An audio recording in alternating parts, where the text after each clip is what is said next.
തിരുവനന്തപുരം കടയ്ക്കാവൂരിൽ നടുറോഡിൽ യുവതിയുടെ കൈ വെട്ടിമാറ്റി.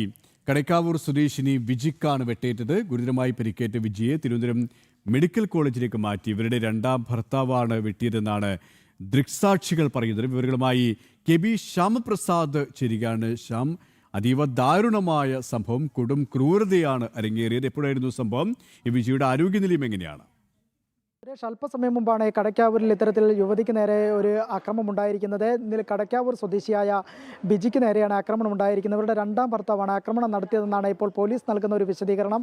കോട്ടയത്തെ ജോലി ചെയ്യുകയായിരുന്നു വിജി. ഇവിടെ ഇയാളുമായി കഴിഞ്ഞ ദിവസങ്ങളിലെല്ലാം തന്നെ രണ്ടാം ഭർത്താവുമായി വാക്കുതർക്കമുണ്ടായിരുന്നു. ഇതിനിടയിലാണ് ഭർത്താവിനെ സന്ദർശിക്കാൻ എത്തുന്ന വഴിക്കായിരുന്നു നടു റോഡിൽ വെച്ച് യുവതിക്ക് നേരെ ആക്രമണം നടത്തുകയും ചെയ്ത്. ആക്രമണം നടത്തിയ ശേഷം ഇയാൾ ഓടി രക്ഷപ്പെടുകയായിരുന്നു. നിലവിൽ ഇയാൾക്കായി അന്വേഷണം ഊർജിതമാക്കിയിരിക്കുകയാണ് പോലീസ്.